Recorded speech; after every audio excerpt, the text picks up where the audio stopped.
अस्सलाम वालेकुम, नमस्कार, सत श्री अकाल एंड गुड इवनिंग। मैं हूं आरज़ू काज़मी और आप हमेशा की तरह हैं मेरे यूट्यूब चैनल पे। जी हाँ, हम आज फिर एक बार न्यूज़ लेकर आपकी खिदमत में हाजिर हैं और आज जैसे कि सभी जानते हैं जी फ्राइडे है और 2 दिन की अब ऑफ आने वाली है, यानी कि 2 दिन लोग जो हैं वो आराम से वीकेंड मनाएंगे। लेकिन बात सारी ये है कि बस आज का दिन समझे काम है। लेकिन खैर हम मीडिया के लोग, हम तो आपको मालूम ही है कि हम तो 7 डेज अ वीक काम करते हैं, हमारी तो कभी भी ऑफ नहीं आती। लेकिन ये ज़रूर है कि मैं आपको ये बताती चलूं कि इमरान खान साहब, जी हाँ, जो कि पाकिस्तान तहरीक इंसाफ के चेयरमैन भी हैं और इमरान खान साहब जो कि पाकिस्तान तहरीक इंसाफ के बानी भी हैं। वैसे ये भी एक अजीब बात है कि प्राइम मिनिस्टर भी रह चुके हैं वो पाकिस्तान के, लेकिन इस वक्त पाकिस्तान के मेन स्ट्रीम मीडिया पर, टीवी चैनल पर इमरान खान का नाम लेना मना है। जी हाँ, अगर आपको बात करनी ही पड़ जाए, कोई मुसीबत आ ही जाए कि आपने इमरान खान के बारे में बात करनी है, तो आप उनको बानी तहरीक इंसाफ या बानी पीटीआई कह सकते हैं। लेकिन ना ना ना, इमरान खान आप नाम नहीं ले सकते। ना इमरान खान की कोई फोटो दिखा सकते हैं, ना इमरान खान की कोई क्लिप दिखा सकते हैं, ना इमरान खान का नाम ले सकते हैं। लेकिन ये कोई नई बात नहीं है। इससे पहले जब नवाज शरीफ की गवर्नमेंट हटाई गई थी और इमरान खान साहब आए थे, तो कुछ इसी किस्म का हाल इमरान खान का भी था कि टीवी चैनल्स के ऊपर नवाज शरीफ की कोई तकरीर ना आए, नवाज शरीफ का नाम ना आए और उनका नाम सिर्फ लीडर ऑफ अपोजिशन या फिर पीएमएलएन के लीडर के तौर पे लिया जाए। तो बहरहाल आप जैसा करते हो वैसा ही आपके साथ होता भी है। तो ये लोग उस चीज की एक बहुत खुली मिसाल है और मेरा ख्याल है ये एग्जाम्पल्स देखकर लोगों को थोड़ा सा समझ जाना चाहिए और अपने बारे में कोई फैसला करते हुए या दूसरे के बारे में कुछ बात करते हुए भी एहतियात करनी चाहिए। वरना आप जैसा करोगे वैसा भरोगे वाली कहानी जो है वो कहीं ना कहीं सच साबित हो जाती है। बहरहाल हम या कह लीजिए कि कर्मा जो कहा जाता है तो वो देखना पड़ जाता है। अब चाहे जितनी मर्जी उसकी ड्यूरेशन हो, लेकिन बहरहाल आप जैसा करेंगे किसी दूसरे के साथ तो पलट कर आपके ऊपर जरूर आता है। तो ये चीज जो है ये इमरान खान साहब को याद रखनी चाहिए थी जिस वक्त उन्होंने ये कहा था कि जी नवाज शरीफ साहब के जो जहां पर नवाज शरीफ साहब थे जेल के अंदर, तो वहां से मैं फैन निकलवा दूंगा, टीवी हटा दूंगा, ये कर दूंगा। और अब वही कुछ इमरान खान के साथ हो रहा है। तो इस वक्त शहबाज शरीफ और इमरान खान को देखते हुए नवाज शरीफ साहब की जो गवर्नमेंट है उनको चाहिए कि वो इमरान खान के साथ ऐसा सलूक ना करें, इसलिए कि ये म्यूजिकल चेयर है और म्यूजिक जो बजा रहे हैं वो भाई लोग हैं और न जाने वो भाई लोग कब वो म्यूजिक रोक दें और पता लगे कि आप जो है आपकी सीट जो है किसी और को मिल गई। तो पाकिस्तान में तो यही होता है ना जी, peoples party PTI PMLN, PMLN PTI, दोबारा पीपल्स पार्टी, इसी तरीके से म्यूजिकल चेयर चलती है। म्यूजिकल चेयर से मुझे याद आया कि जी आज बिलावल भुट्टो जरदारी साहब का भी एक स्टेटमेंट जो है वो टीवी पर बार बार दिखाया जा रहा था। जी हाँ, बिलावल भुट्टो जरदारी जो कि अब पाकिस्तान पीपल्स पार्टी के लीडर भी हैं, इससे पहले फॉरेन मिनिस्टर भी रह चुके हैं और आजकल उनके वालिद, उनके फादर, उनके पिताजी, जी हाँ, आसिफ अली जरदारी साहब जो हैं वो प्रेसिडेंट ऑफ पाकिस्तान है, पहले भी रह चुके हैं, आजकल दुबई में है क्योंकि उनके पाँव में हो गया है फ्रैक्चर। जी हाँ, तो आसिफ अली जरदारी साहब के बेटे बिलावल भुट्टो जरदारी ने आज स्टेटमेंट दिया है और उनका कहना यह है कि जो इंटरनेट की स्पीड स्लो की गई है ये बहुत गलत है। सारी दुनिया इस वक्त जो है इंटरनेट की तरफ जा रही है और अब ये वो वक्त नहीं रहा जब रोड्स बनाई जाएं या पुल बनाए जाएं या इस किस्म के काम किए जाएं, बल्कि इस वक्त ज्यादा से ज्यादा लोगों के पास इंटरनेट की सहूलत होनी चाहिए और सोशल मीडिया भी बैन नहीं होना चाहिए। इंटरनेट की स्पीड के ऊपर भी उन्होंने स्टेटमेंट दे दिया। लेकिन कहने वालों का ये कहना है कि क्या बिलावल भुट्टो जरदारी जो हैं वो कहीं मार्स वगैरह पे रहते थे? क्या उनको अभी ही पता लगा है कि पाकिस्तान में इंटरनेट की स्पीड स्लो की गई है, पाकिस्तान में सोशल मीडिया बैन किया गया है? क्योंकि ये तो कई महीनों पुरानी बात हो गई है और इस चीज को होते हुए काफी टाइम हो गया है। तो बिलावल आखिर पहले क्यों नहीं बोले? कई लोग आपको पता है इधर उधर की भी उड़ाते हैं, तो उनका ये कहना है कि लगता ये है कि भाई लोग ने कहा है बिलावल को कि अब बोलो, अब टाइम है बोलने का। उससे पब्लिक को ये लगेगा कि जी बिलावल भुट्टो जरदारी को पब्लिक से बहुत हमदर्दी है, पब्लिक के फेवर की बात करते हैं, वो इंटरनेट की स्पीड ठीक करने की बात कर रहे हैं, वो सोशल मीडिया पे से बैन हटाने की बात कर रहे हैं। लेकिन आखिर जो लोग ये सब कुछ कहलवाते हैं, जो ये डिक्टेशन देते हैं, वो आखिर बिलावल साहब से ये सब क्यों क्यों कहलवा रहे हैं? इससे तो मुझे लगता है कि जो आजकल हमारे प्राइम मिनिस्टर हैं यानी कि शहबाज शरीफ साहब, जिनको अक्सर लोग चाचू भी कहते हैं क्योंकि वो मरियम नवाज जो के चीफ मिनिस्टर हैं पंजाब के, उनके चाचू हैं, तो कुछ लोगों का ख्याल ये है कि शायद चाचू साहब के जाने का समय हो गया है और पब्लिक को दिखाने के लिए जो भाई लोग हैं वो ये चाहते हैं कि इस बार अगली बारी बिलावल जरदारी, ऐसा कोई नारा लगवाना चाह रहे हैं और इसीलिए उन्होंने बिलावल साहब से कहा है कि जी आप कोई ऐसी बात कीजिए जिससे कि पब्लिक को ये लगे कि आप उनके लिए बहुत परेशान हैं, आपको वाकई में बहुत अच्छा नहीं लग रहा कि इंटरनेट की स्पीड स्लो है या सोशल मीडिया पे बैन लगा है, और ये सब चीजें करते हुए जो है वो बिलावल साहब से ये स्टेटमेंट दिलवाई गई है। वरना से पहले तो ये तो कब से इंटरनेट की स्पीड कम है, ये तो कब से सोशल मीडिया के ऊपर बैन है। तब बिलावल साहब जो थे वो कहाँ पे जैसे कहते हैं चुप करके बैठे हुए थे और अब अचानक से बोलना शुरू हो गया और आज उन्होंने दे ठकाठक कई स्टेटमेंट्स दे दिए जिसमें उन्होंने कहा कि पाकिस्तान को आगे ले जाना है तो आपको इंटरनेट की जरूरत होगी और ये वक्त वो नहीं है कि रोड और पुल बनाए जाए। रोड और पुल बनाए जाए बोले तो रोड और पुल कौन बनाता है? जी जी नवाज शरीफ साहब। तो जी ऐसा लगता है पीपल्स पार्टी और नून लीग पीएमएल-एन जो है उसकी आपस में नहीं बन रही है और शायद इसीलिए इस किस्म की स्टेटमेंट्स हमें देखने को और सुनने को मिली हैं। मगर बात हम करेंगे एक हमारे और डिफेंस मिनिस्टर हैं जी ख्वाजा आसिफ साहब की। ख्वाजा आसिफ साहब एक बहुत ही मजबूत किस्म की मिनिस्ट्री के इस वक्त मिनिस्टर बने हुए हैं, यानी कि डिफेंस मिनिस्टर हैं। वो तो मैंने आपको बताया ही था कि हमारे डिफेंस मिनिस्टर प्रेसिडेंट और प्राइम मिनिस्टर जो हैं वो जी जाकर जो न्यूक्लियर एसेट्स हैं हमारे कहाँ रखे हुए हैं, क्यों रखे हुए हैं, कैसे रखे हुए हैं, ये सब कुछ नहीं देख सकते। जी हाँ, इनको परमिशन नहीं है पाकिस्तान के कोई भी प्राइम मिनिस्टर, प्रेसिडेंट या फिर डिफेंस मिनिस्टर जो है वो कऊटा जाकर या किसी जगह भी जहां हमारे एसेट्स रखे हुए न्यूक्लियर एसेट्स उसको देखने के लिए उनको परमिशन नहीं होती। लेकिन फिर भी डिफेंस की अक्सर जो मीटिंग्स होती हैं उसमें भी ये नहीं होते। तो सबने सोचा, मतलब मरियम नवाज ने सोचा, नवाज शरीफ साहब ने सोचा, मरियम औरंगजेब ने सोचा, साथ साथ डिफेंस मिनिस्टर हमारे ख्वाजा आसिफ साहब ने और कई दूसरे लोगों ने सोचा मौसम बड़ा खराब है जी। ठीक है, क्लाइमेट चेंज जो है उसकी वजह से पाकिस्तान में खास तौर पे पंजाब के इलाके में सांस लेना मुश्किल है। लोग जो हैं अपने लिए बहुत परेशान हैं और लोगों से रहा नहीं जा रहा है। यहाँ पे ऐसा लग रहा है जैसे दम घुट रहा हो और कई तरह की बीमारियां भी जो है लोगों को होती चली जा रही हैं। तो क्यों ना हम लोग यूरोप चले जाएं, वहां का जी क्लाइमेट भी अच्छा है, एनवायरमेंट भी अच्छा है, वहां पे कोई इस तरह का प्रॉब्लम भी नहीं है। तो आपने देखा ही कि मरियम नवाज भी चली गई, उसके उनके साथ मरियम औरंगजेब भी चली गई, नवाज शरीफ साहब भी चले गए। तो फिर हमारे डिफेंस मिनिस्टर साहब ने सोचा कि मैं यहाँ अकेले बैठ के क्या मटर छिलूंगा, तो मैं भी चला जाता हूँ। तो जी वो डिफेंस मिनिस्टर साहब जो थे वो भी चले गए और फिर हुआ ये कि जी लंदन में वो कहीं घूम रहे थे, ठीक है ना।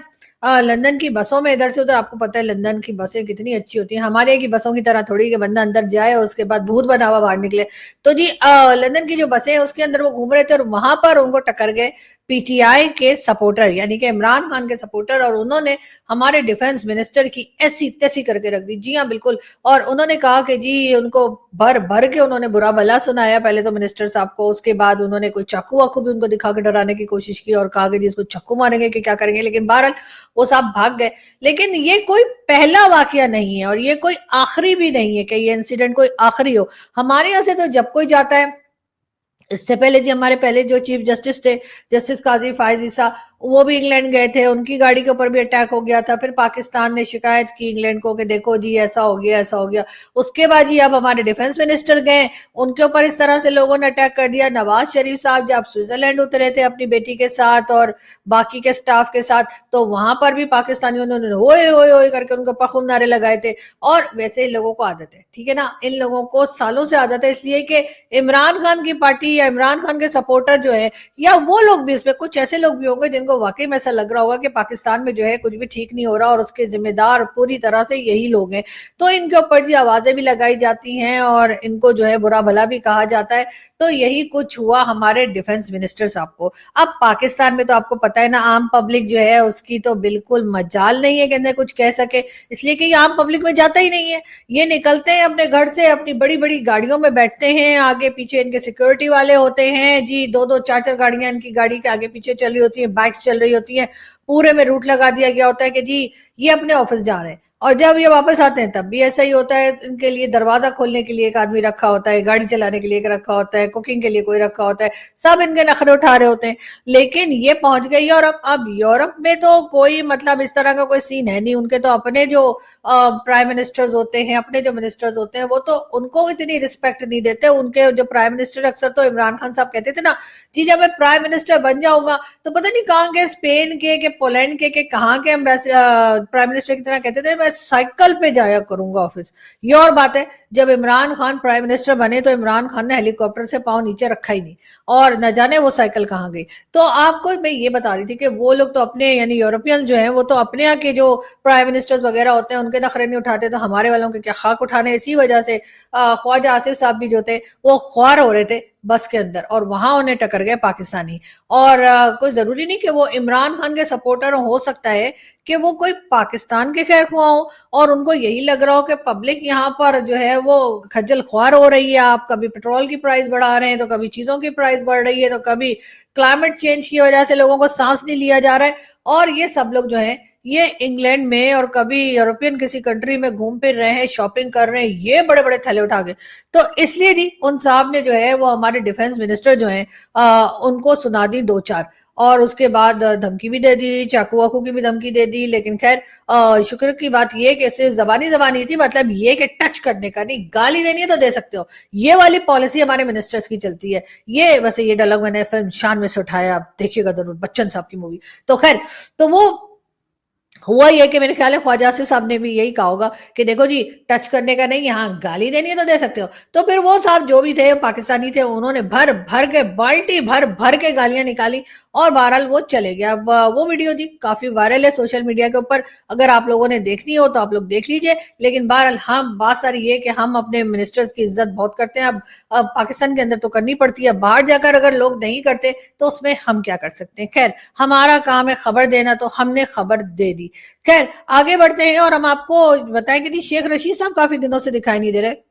जी हाँ, शेख रशीद साहब वही पापाओं के बम वाले ये बिरयानी खाते हुए दिखाई दे रहे हैं आपको, और साथ इमरान खान हंस रहे। पुरानी फोटो है भैया, आप लोग भी सीरियस हो जाते हैं कि शायद अभी बिरयानी खा रहे हैं और इमरान खान देख के हंस रहे। अब ना तो इमरान खान साहब हंस पा रहे हैं और ना शेख रशीद साहब बिरयानी खा पा रहे हैं, इसलिए कि जो कुछ हुआ है लोगों के साथ 9 मई का जो एक तमाशा लगा था, उसके बाद जो कुछ हुआ है वो तो आप लोग जानते हैं। अब क्या मैं रिपीट करूं खामखा में।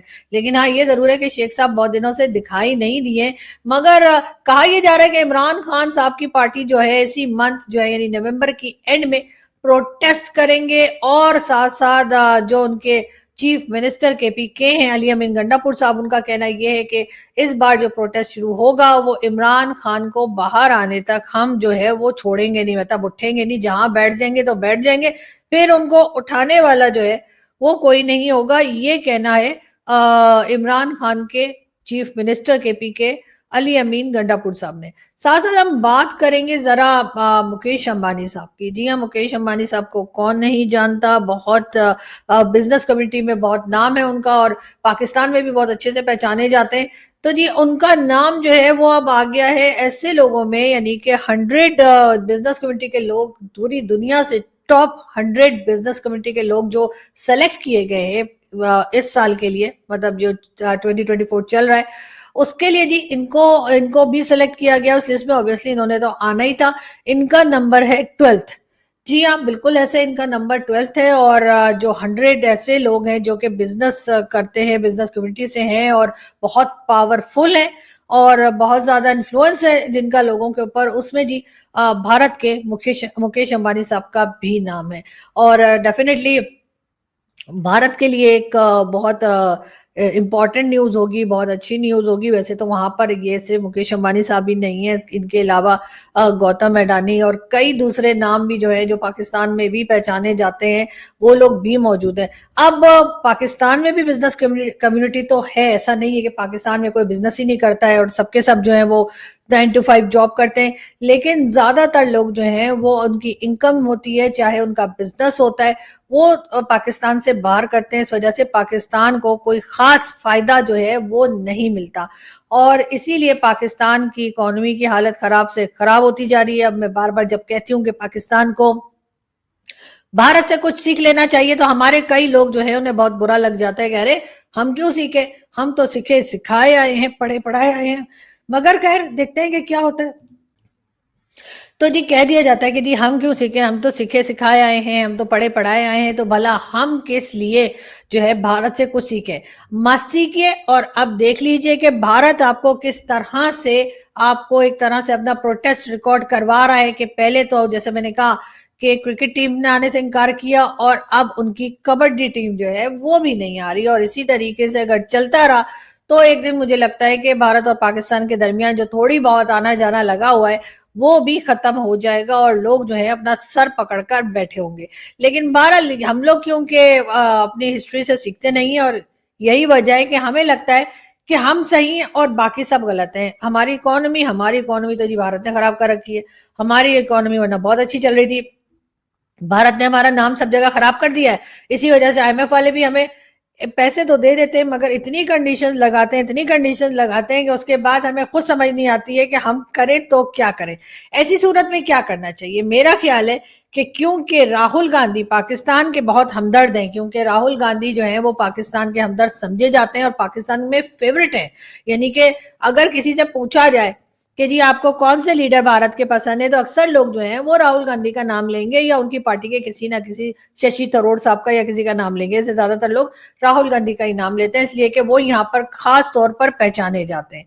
तो अगर हम कहें कि जी राहुल गांधी जी जो है वो पाकिस्तान के बारे में अक्सर अच्छी बातें भी करते हैं और बड़ी पॉजिटिव बात भी करते हैं, तो वो पाकिस्तान के लिए अगर कुछ करना चाहें तो क्या करें? आप लोगों के ख्याल से पाकिस्तान को जो इस वक्त मुश्किल है या जो प्रॉब्लम्स है हमारी, खास तौर पे हमारी इकोनॉमी को लेकर, उससे हमें कौन निकाल सकता है? मुझे लगता है उससे हमें राहुल गांधी निकाल सकते हैं। मगर वो कैसे? वो ऐसे कि वो जो उन्होंने मशीन बताई थी ना जिसमें आलू डालो तो गोल्ड निकलता है, याद है आप लोगों को? वो वीडियो थी ना जिसमें वो कहते थे जी आलू डालो तो इधर से, अगर से आलू डालो तो इधर से गोल्ड निकलता है। तो अगर वो मशीन राहुल गांधी सिर्फ 2-3 साल के लिए पाकिस्तान को दे दें, तो हम जो है वो आलू डाल डाल के गोल्ड बना बना के हम अपना प्रॉब्लम सॉल्व कर लेंगे। और क्योंकि हमें 2-3 साल के लिए वो मशीन चाहिए होगी, इसलिए कि हमारे ऊपर जितना लोन है तो वो इतने आलू उगाने में और उतने आलू से गोल्ड बनाने में हमें 2-3 साल तो लग ही जाएंगे। तो मेरी जी राहुल गांधी जी से रिक्वेस्ट है कि प्लीज वो जो मशीन आपने बताई थी ना कि इधर से आलू डालो उधर से गोल्ड निकलेगा, तो जी वो वाली मशीन अगर आप पाकिस्तान को दे दें तब हम मानेंगे कि आपको पाकिस्तान से दोस्ती करनी है, तब हम मानेंगे कि आप पाकिस्तान के हमदर्द हैं। इसलिए कि सिर्फ हमें इस वक्त हमारी इकोनॉमी जो है हमारा पूरा फोकस उसके ऊपर है और हम चाहते हैं कि वो ठीक हो जाए, और मेरे ख्याल से ठीक हो भी जाएगी अगर हम सीरियस होके काम करें। लेकिन सीरियस होके काम करने के लिए हमें राहुल गांधी जी से वो आलू और गोल्ड वाली मशीन चाहिए कि जिसमें हम आलू डालें और गोल्ड निकाल लें और हमारा मसला हल हो जाए। खैर बहरहाल ये बातें तो आप जानते ही हैं कि मैं किया करती हूँ और मैं बताती रहूंगी आपको बिल्कुल इसी तरीके से जैसे जैसे अपडेट्स आएंगी। फिलहाल आसिफ अली जरदारी साहब जो हैं वो भी पाकिस्तान में नहीं है, यानी आप यूं समझिए कि पाकिस्तान इस वक्त सिर्फ और सिर्फ मेरे कंधों के ऊपर है, मेरे ऊपर सारी रिस्पॉन्सिबिलिटी आ गई है। इसलिए कि ना डिफेंस मिनिस्टर है, ना चीफ मिनिस्टर है, ना प्राइम मिनिस्टर है, ना प्रेसिडेंट है, कोई इस वक्त है ही नहीं। सबके सब कहीं ना कहीं फ्री की हवा खाने के लिए गए हुए हैं। और शहबाज शरीफ साहब का तो आपको पता ही है कि वो जी पहले रियाद गए थे और फिर वहां पे उन्होंने जो अरब इस्लामिक समिट थी वो अटेंड की थी, और बातें कि वहां किसी ने उनको पूछा नहीं और लाइन में भी पीछे खड़ा कर दिया था। तो कई लोग जो है हमारे यहाँ से भी कह रहे थे कि वो देखो जी ढूंढो जी कहाँ है प्राइम मिनिस्टर। तो जी ऐसी क्या बात है? मैं तो पहले भी कहा था और अभी फिर कह रही हूँ कि शुक्र करें बुला तो लिया, वरना तो भारत की वजह से, जैसे लोग कहते हैं कि जी भारत की वजह से हमें ब्रिक्स में नहीं आने देते, भारत की वजह से हमें G20 में नहीं आने देते, भारत की वजह से हमें कहाँ कहाँ कौन कौन से समिट्स होते हैं जहां पे अगर हम चले जाएं तो हम जी दुनिया का नक्शा बदल दें, हम दुनिया की किस्मत बदल दें। इतने हम लोग जो है ना इंटेलिजेंट और इतने काबिल लोग हैं, लेकिन क्योंकि भारत हमसे डरता है, भारत को हमारा खौफ है, तो इसलिए भारत के लोग जो हैं जो भी उस किसी भी समिट में होते हैं वो आगे से उनसे अगर पूछा जाए कि जी पाकिस्तान को बुला लें क्या, तो मोदी जी जो है ना वो एकदम से ना कर देते हैं। हालांकि मोदी जी को ऐसा करना नहीं चाहिए, इसलिए कि थोड़ा कॉन्फिडेंस भी अपने ऊपर लाइए। मतलब ऐसा कि इतना क्या पाकिस्तान का खौफ है? आपको लगता है कि अगर हमारे लोग पहुंच जाएंगे तो वहां पर कोई हम पैसा मांगना शुरू कर देंगे, कोई हम लोगों से ये कहना शुरू कर देंगे कि जी हमारे हालात बहुत खराब है? अभी ठीक है, हमारे प्राइम मिनिस्टर ने कहा कि जी $6.8 ट्रिलियन उन्होंने मांगे हैं क्लाइमेट चेंज की वजह से, लेकिन वो तो बिल्कुल ठीक मांगे। क्लाइमेट से तो वाकई सबका हाल खराब है, और उन्होंने अपने अकेले के लिए थोड़ी मांगे। उन्होंने कहा कि जितनी भी डेवलपिंग कंट्रीज हैं उन सबके लिए यूएन को चाहिए कि 6.8 ट्रिलियन डॉलर दे। अब 8 ट्रिलियन डॉलर, 6.8 ट्रिलियन डॉलर के ऊपर लोगों को बड़ा इतराज है, कहते हैं जी ट्रिलियन क्यों मांगे, बिलियन क्यों नहीं मांगे। तो जी आप खुद ही देख लीजिए रुपए की कीमत किधर गिर गई है, हमारी तो बहुत ही खराब हो गई है, और हर जगह पर ही चीजें इतनी महंगी हो गई हैं कि आप सोचेंगे अब बिलियन विलियन से क्या होता है, अब तो ट्रिलियन की बात होगी। और ठीक है, 6.8 ट्रिलियन अगर यूएन ने दे दिए तो कौन से सब हम ही ने खा जाने, उसमें से बाकी की जो डेवलपिंग कंट्रीज हमें छोड़ देंगी क्या? तो हमें उनको भी तो देना है। हमारे पास मुश्किल से शायद 1 ट्रिलियन या फिर शायद 1 ट्रिलियन से थोड़ा सा ज्यादा जो है वो पाकिस्तान के हिस्से में आए, तो फिर आप लोगों को क्या प्रॉब्लम है? उससे अगर हम डीएचए बना लेंगे, उससे अगर हम थोड़ा सा और कहीं आइलैंड वाइलैंड हमारे लोग खरीद लेंगे, और उससे अगर हमारे लोग कॉर्नर के प्लॉट ले लेंगे, और अगर कहीं पर जाके इंग्लैंड, कनाडा या अमेरिका कहीं पे प्रॉपर्टीज खरीद लेंगे, तो आप लोगों को इतना क्या प्रॉब्लम है? भारतीयों का पैसा थोड़ी होगा वो यूएन देगा हमें, और उसके बाद उससे हम वही करेंगे जो हम अभी तक करते आए। सभी को पता है कि हम अपने वहां पे कनाडा में और कहाँ कहाँ पे कॉर्नर के प्लॉट लेते हैं और फ्लैट लेते हैं और दुबई वगैरह में पैसा इन्वेस्ट करते हैं। तो ठीक है ना, वही तो मुल्क चला रहे हैं। आप तो जानते ही, हमारे तो हर एक पूछता रहता है कि पाकिस्तान में बात करनी है तो भला किससे करें, प्राइम मिनिस्टर से करें या मेरे ख्याल है या से ही कर लिया करें आप लोग, इसलिए कि प्राइम मिनिस्टर ने भी जाके या से ही पूछना होता है। अब आपको तो पता ही ना मैं या किसको कह रही हूँ। तो खैर आप लोग समझदार हैं, मुझे मालूम है। अगर आप लोग समझदार ना होते तो भला मेरे चैनल पर होते, लेकिन मुझे इसी वजह से आप लोगों के ऊपर बहुत प्राउड फील होता है। लेकिन बहरहाल मोदी जी से मेरी रिक्वेस्ट है कि प्लीज मोदी जी लोगों को जो है ना वो थोड़ा खेलने कूदने तो देना। वैसा क्या है कि मतलब आपने सारे स्पोर्ट्स बंद कर दिए कि जी हम नहीं आएंगे, यानी अब आपने खेलना तो है लेकिन पाकिस्तान आके नहीं खेलना। अब हर एक को जो है वो कहीं और जाना पड़ेगा, किसी और कंट्री में जाकर हिंदुस्तान और पाकिस्तानी आपस में खेलेंगे, चाहे वो कबड्डी हो, चाहे वो क्रिकेट हो, चाहे वो हॉकी हो, चाहे वो बैडमिंटन हो। पता नहीं मोदी जी ने क्या सोच के रखा है कि हमारा और पैसा खर्च करवाना है। तो पहले ही हमारे पास जहर खाने को पैसे नहीं है, ऊपर से हमें जगह जगह किसी और जगह का बताएंगे कि जी यहाँ आपके घर तो हम नहीं आ रहे, ऐसा करो कि आप फलानी कंट्री में आ जाओ तो हमारी टीम आके खेल लेगी। मतलब ये वाला मजाक अजीब ही लगता है मुझे, मोदी जी आपने बना के रखा हुआ है। हालांकि आपको बहुत अच्छी तरह से पता है कि इस वक्त पाकिस्तान जो है वो मुकम्मल तौर पे चाइना और आईएमएफ के वजह से ही थोड़ा बहुत चल रहा है, और जो पैसा हमने उनसे ले लिया आईएमएफ वालों से, अभी तक तो वो भी हमें कह रहे हैं कि लाओ जी जो हमने कंडीशंस लगाई हैं वो कंप्लीट करके बताओ हमें। और उसमें हमारी गवर्नमेंट ने कह दिया कि बता देंगे बता देंगे, कहीं भागे नहीं जा रहे। लेकिन प्रॉब्लम ये कि हमारी इकोनॉमी जो है वो पहले ही खराब हुई हुई है, और आप जो है चाहते हैं कि जो क्रिकेट के मैचेस हों, जो कबड्डी के या दूसरे कोई भी मैचेस हो या टूर्नामेंट्स हो, वो सबके सब पाकिस्तान में ना हो के कहीं और हो। अब इतना तो मतलब नई इंसान को जन्नत जालिम होना चाहिए। आपको मालूम है कि हमारे यहाँ पैसा नहीं है, जिस दिन पैसा आ जाएगा उस दिन हम आपको बताएंगे, और आ जाएगा पैसा,